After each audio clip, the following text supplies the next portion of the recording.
Being a mom can be very difficult, especially when you're wanting to make changes in your parenting style. And especially when you're sometimes living in Japan, sometimes living in North Carolina, when you're moving all over the country on different occasions. And then finally, when you're going off grid in Colorado and trying to raise two little human beings to be amazing adults. So join us today as we talk to Bethany Jones, a vice president with Arbonne, as she talks about growing a business, raising kids, traveling all over the place, while also getting rid of fear and shame in their parenting. I think you're really going to benefit from this conversation.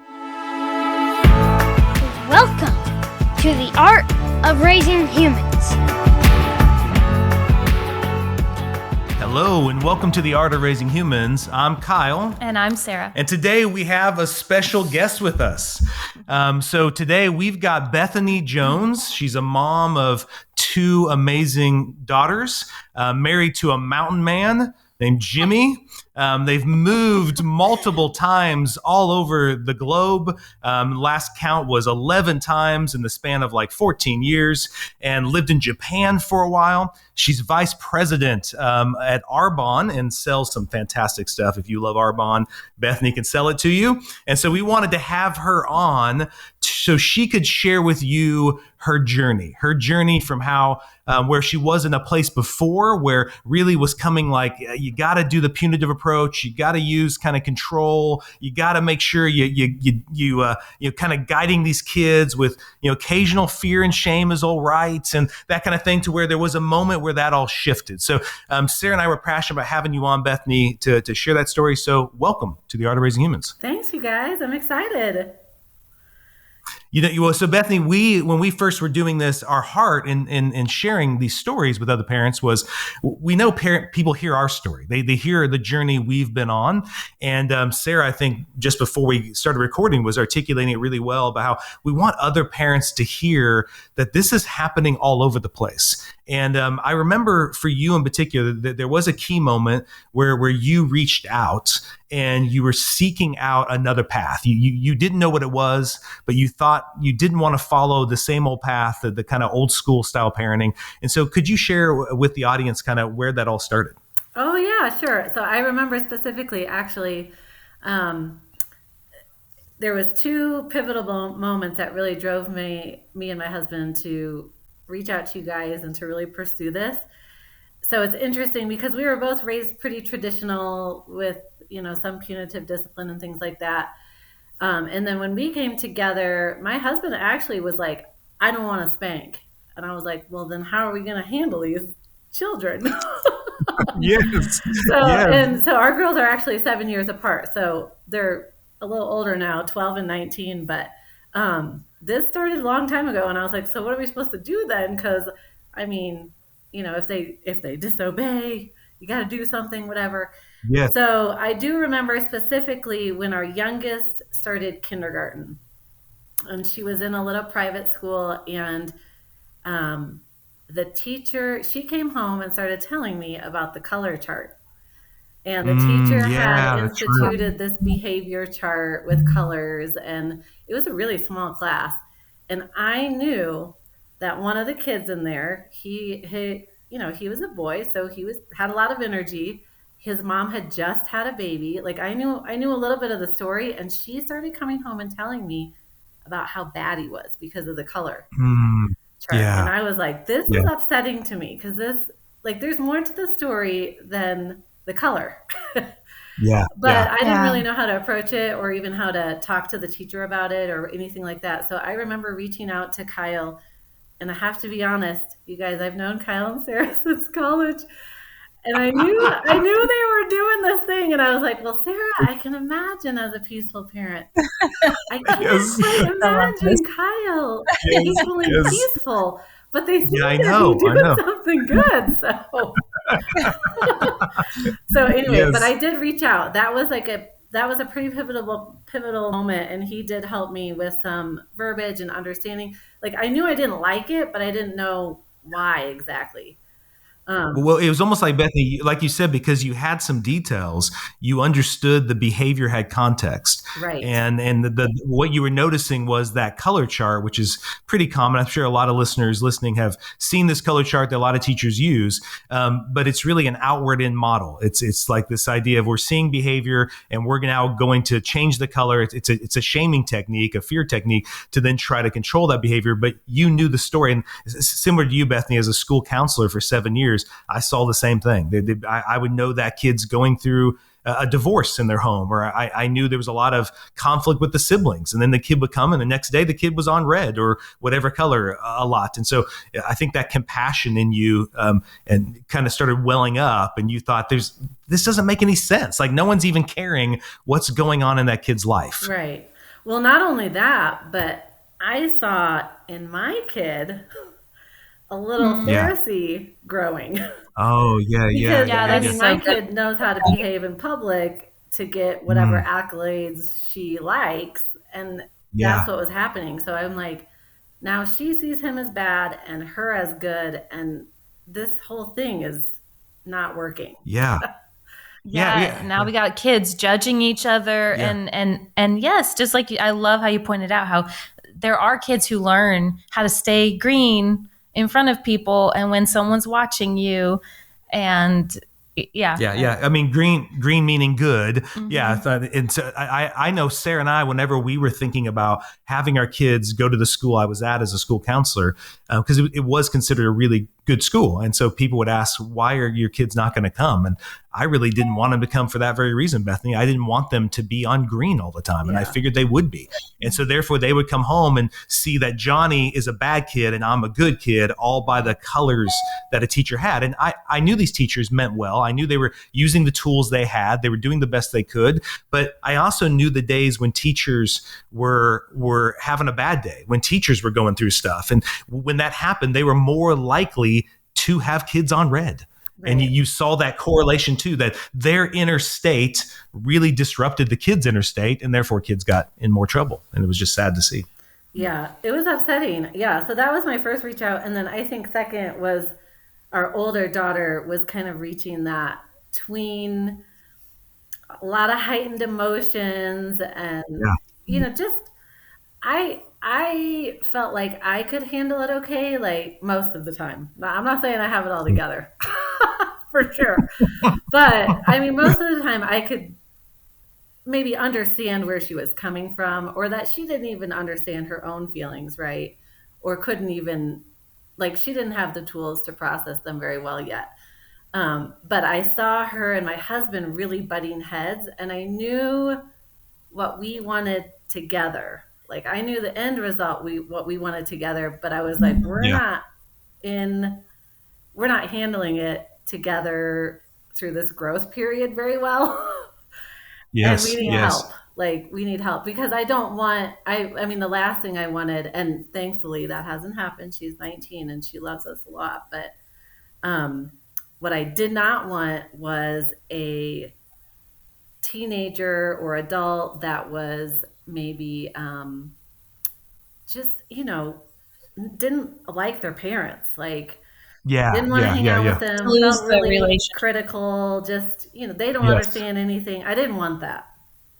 Well, and that's kind of the typical story you hear. A lot of parents assume that has to happen, that the teenage years have to be this constant conflict where they're like, shut up, mom and dad, I don't want to hear what you have to say, right? And they assume something in you said, I don't want to have that for me and my kid. Right.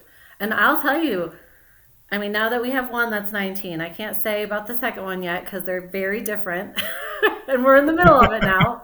But I will tell you, with the 19-year-old, everyone's like, teenagers are so blah, all the bad stuff. And I'm like, man, 98% of the time, I loved having a teenager. She's almost out of that now.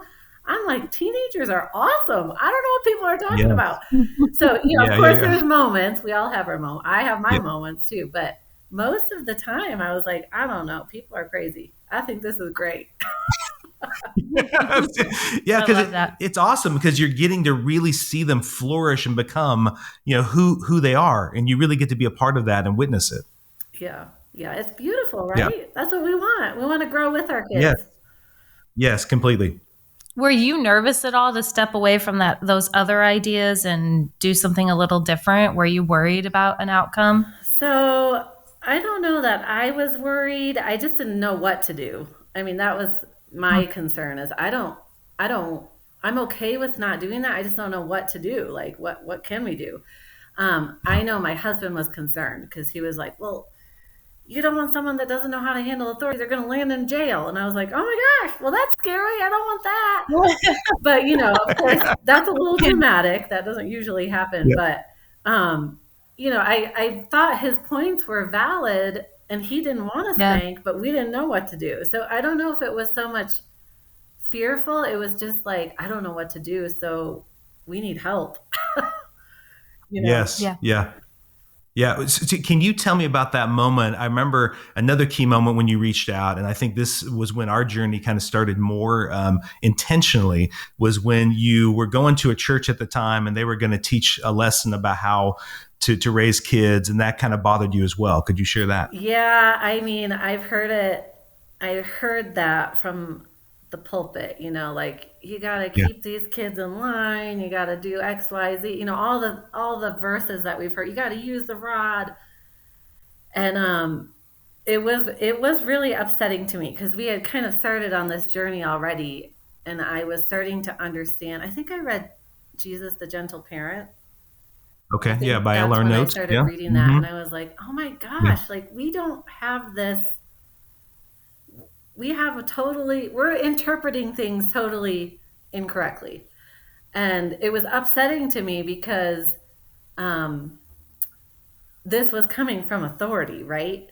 And sometimes people don't always question authority. I mean, I feel like I do, but not everybody's comfortable. You do, Bethany. Not everybody's comfortable with that. I mean, it is uncomfortable. It's not, I do, but it's not like I like it, but I'm willing. Not everybody's willing or comfortable with that. And I thought, oh my gosh, like this is coming from authority and all these people are going to accept this as truth. And I don't think it's necessarily the truth. So I did reach out. I did reach out to the pastor and talked about it. And it actually opened the door. I don't know that they changed their mind completely, but it did open the door for conversation. And I will say, it did help that our kids were not going crazy all the time and had good relationship with us, so that there was some validity there a little bit, maybe. Yeah, it's a good point. Yeah, yes. But anyway, I remember that. Well, and the thing I think in your story that you keep coming back to as well, Bethany, is anytime you ran into these conflicts, like whether it was Jimmy saying, hey, I don't want to do this, let's do something else, or this church situation or the school one, is you always reached out for help. You always said, hey, I want to know more. I want to learn more. I don't have everything figured out, And so what have you always been that way, or was it just about this parenting thing, or where does that come from? Oh, man. I mean, I guess the older you get, the more you realize, the less you know, right? Totally. Yeah. It's kind of true. Like the older you get, the more you're like, man, I really don't know as much as I thought I knew when I was 20, right? Yeah. But I always feel like there's always room for growth, right? In life, whatever, if it's business or parenting or marriage or friendships or whatever. I feel like there's always room for growth. So I always have been the person that will ask for constructive criticism, just because I feel like I can grow. I mean, I think that's a good heart posture to keep through life, because if you get to a point where you think you know everything, well, you might be lonely. But I think to do that, Bethany, though, you've got to face the shame. I think a lot of parents are they know they need help, and yet there's a lot of shame and fear about reaching out for it, especially in the area of parenting. So what gave you the courage to do that, even to some idiot like me? You reached out to me and you're going like, Kyle can help me? What? This is I know what he was like in college. He was quick to anger and slow, had little patience, right? So how do you do that? How do you, I know there's a lot of moms listening who I know we've heard feedback at times from moms about, about how it seems like we're presenting how to do it perfect. And there's some shame that they're always messing up. And of course, that's not our story. Our story is we're constantly messing up. But how did perfection isn't the goal. No, it's not. Yeah. So how do you, I know for you, that's never been something you've sought either, but how do you move through the shame and then still seek out help? Yeah, well, I mean, I think it helped that I knew you guys because I was like, well, I know that they're not perfect. I mean, I know that. Well, you knew Kyle wasn't, but you, Kyle, Sara. Right. But actually, that was comforting because I felt like because I knew you weren't going to present a perfect face because we know each other, that I knew that Jimmy would probably be more willing to listen because, I mean, who doesn't struggle, right? Like everybody struggles at some point. And I just felt like that would be more relatable because a lot of times, Kyle, even when you guys share, you share your shortcomings. And frankly, it's a little comforting to know that I'm not the only one messing up sometimes. Yeah. And I think it's relatable. I think that makes it a lot more relatable, especially for dads. So that helps a lot. But I know, I mean, you guys help to us so much, like the whole shame thing, because I'm not going to lie. I've yelled at my kids before. It's not awesome. And you feel really embarrassed and like ridiculous when it's all said and done. And usually, especially with my youngest, because she's pretty fiery, so we can get fiery together. She is fiery. So, if I lose it, 10 minutes later, she's like, Mom, that was hilarious. Seriously? Are you serious right now? And I'm like, you're right. That was ridiculous. I'm so sorry. So it is helpful to, you guys have helped us a lot. Kids are resilient. And I think it's so powerful to just own the mistake. And look, I screwed up. That was really dumb. I'm sorry. I should have handled it different. And they are so much more willing and responsive to that. You guys encourage that for us. And I've even seen Jimmy do that more and more as the years have gone on. He'll lose it or whatever and come back and be like, I'm so sorry. That was not right. And you know what? The girls are like, it's okay. We love you. It's okay. Whereas if you just keep pressing in and trying to power through, man, it just is worse. Yeah. That's where you see that distance grow and you see them pulling away. Yeah. But that coming and being raw and real with them brings you closer. I love that. Yeah, for sure. Yeah. And I think we're definitely not perfect. For sure. Mm-hmm. But I feel like we have definitely grown in that a lot because, there's less screw ups, but when they come, we're quicker to say, I'm sorry, on both sides, even the kids too. So good. Mm-hmm. Yeah. Well, and that repair is so good to model, because I mean, what a burden for a kid to have perfect parents. It'd be like, wow, now I have to be a perfect kid in order to match up to their example. But to have imperfect parents is actually relieving because then it's like, oh, the goal isn't to be this perfect kid. Mom and mess up. Yeah, mom and dad can still love me in that mess up because they still love themselves when they mess up. And it actually can bring a lot more intimacy in the family than constantly doing everything right. And they'll take it into their future relationships, friendships, marriage, their own children, just because they've seen that and experienced that and they know what that authentic relationship is, where we own our stuff and we forgive each other and we're all growing and learning together. Yeah. What areas, Bethany, I know you're a very vulnerable and honest person. So what areas are you currently still trying to improve or grow in? Because I know you don't stay you're always looking for ways to be a better mom, better parent, better person. So what ways are you trying to grow? Yeah. So, I mean, I'd say practically one of our kids is not home anymore, which I think is great. She's doing wonderful.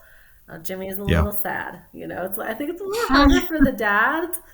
Maybe because the mom spends so much time. So we're like, yes, fly those wings. Fly away. Success. I mean, I want her to come back all the time too, but still, he's struggling more than I am. But we still have one at home, and I'm like, it's just one, right? It's just one we have at home. And so I've learned about her that we hang out a lot because we homeschool. We're in 300 square feet, off grid. I mean, there's a lot of togetherness, but just because you're together in the same space doesn't mean you're actually like growing and spending time together, right? Like it's different. And so I've learned that with her, she's like, well, I know we did school all day, but I want to hang out. And I'm like, we've been hanging out all day. So, but I'm learning to understand what she needs, right? Even if it's just like 30 minutes of game time at night or watching a movie together once a week, like those kind of things for her matter a great deal. And so I think I'm just trying to learn and grow. Like, I really do believe that raising our kids is the best and hardest and biggest job because, I mean, frankly, we're trying to get, humans that are going to survive and function well in the world, right? Yes. And I mean, that's a huge job. That's the biggest job for us. Yeah. And so with her being the only one at home now, I'm really trying to be conscious of, what does she need from me? Like, how can we actually come together and not just do school, right? Like, what's meaningful to her in this growth period? And so, I don't know. I will say, for me, the hardest ages have been like this tween time. Because, they're trying to wrestle from being a kid to being an adult. And it's like this pull in both directions, and they kind of want both. And I'm a little like, what's all the drama? I don't get it. It's a lot of drama. So I am trying to grow in that too, because patience is good. Patience is good. Yeah. I'm not always the most patient. When you look back in the change that you and Jimmy made, what was the hardest thing to change? When you think about how you originally pictured parenting being, and then you're making this shift and you're reading all this stuff. And I know you and Jimmy are very intentional about, we got to get some new tools. But what did you think was the most challenging to change in that time? So, we were like, okay, we're not going to spank, but also we're not going to do timeout. And also we're not going to take away stuff. And I'm like, wait a minute. Okay. That was, I think, my mindset shift from, okay, so what are we going to do?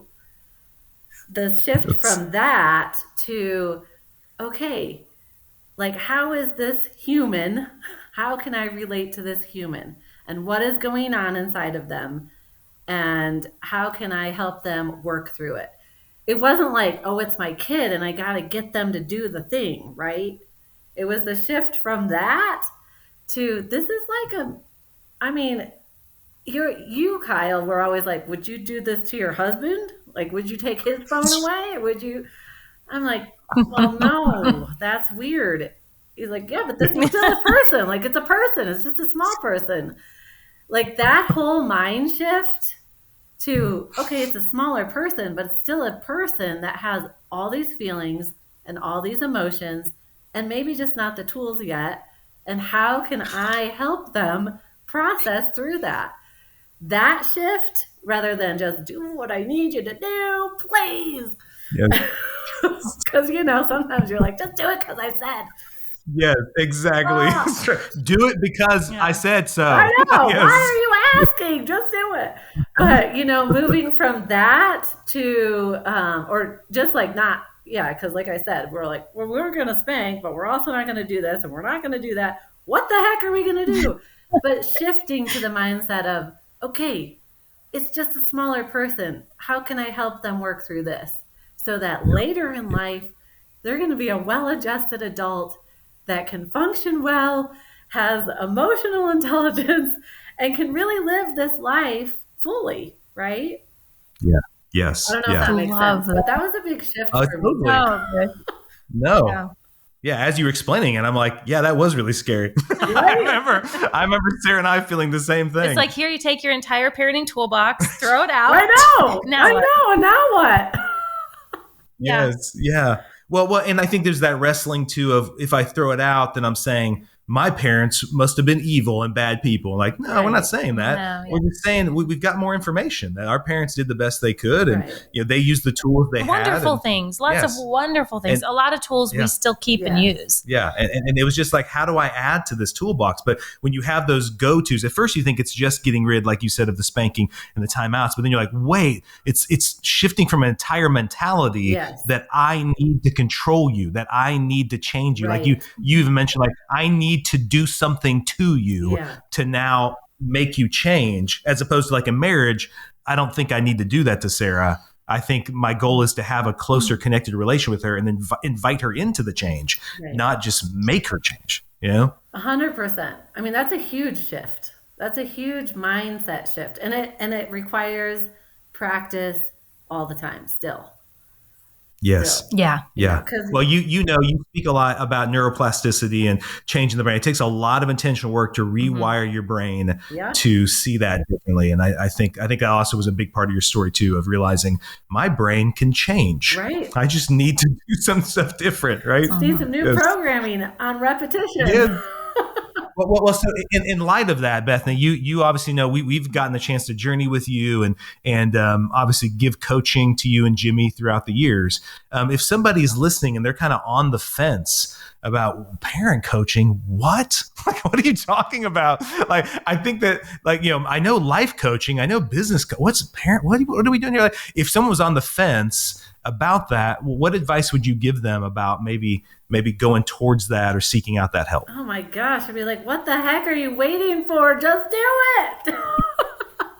No, but honestly, I can honestly say it was one of the best time and money and energy investments, because, parenting your kids is really about learning about yourself. I mean, it's a lot about learning about yourself. Your insecurities dribble out into that parenting and all the stuff, right? And so why would you wait? Like, it is not worth waiting for. Just do it, because not only will you'll get some tools, of course, to help your kids, which is wonderful. And that's, like I said, the biggest job we have. But shoot, you're going to get better. Like, who doesn't want to get better? I mean, I'm not trying to change who I am. I'm trying to make myself into the best version of myself, right? Yes. Because not only is that going to trickle down into our parenting, but it works with our marriages, our friendships, our businesses. It's everything. So I mean, that's so good, Beth. It trickles into every part, and I don't. Well, and that's actually what I love. Our journey we've seen that with your family. We've seen that in our own family, that these little human beings who seem to sometimes bring the worst out of us have actually shaped me into a much better person. Yeah. You obviously bringing that to light from who I was in college to now. So, like, I'm obviously, the testimony. I'm obviously a much better person now than I was then. So yeah. So if for anybody who's listening, I hope that really touches your heart, that story that Bethany's sharing, and just the advice she's saying, that if you need help, parenting is not meant to be done alone. It's not meant to be done in isolation. I think it only works in community with other people who actually can help you achieve that vision, that goal you're wanting to have for your family. So we'd love for you to go visit the website at parentinglegacy.com. Go on there, reach out to us, tell us you're interested in knowing more, and I'd love to set up a call with you to talk about how we can coach your family and help. And like, I'm sure, Bethany, you'd say, is like, help your marriage, help all those types of relationships, because when you're approaching it as, we're not against people, we're for each other, it helps all the relationships that you have around you. Yeah, absolutely. Okay, absolutely. Well, Bethany, thank you so much for. Thank you. Yeah, I know you're off grid, and I know you took the time to come do this. I know you have Wi-Fi that comes through solar panels, which is awesome. So you were able to still connect with us in your small town there in Colorado, and really enjoyed just hearing your story, and so glad we've been able to journey with you all these years. Yeah, thanks you guys. Thanks for the opportunity. The Art of Raising Humans podcast should not be considered or used as counseling, but for educational purposes only.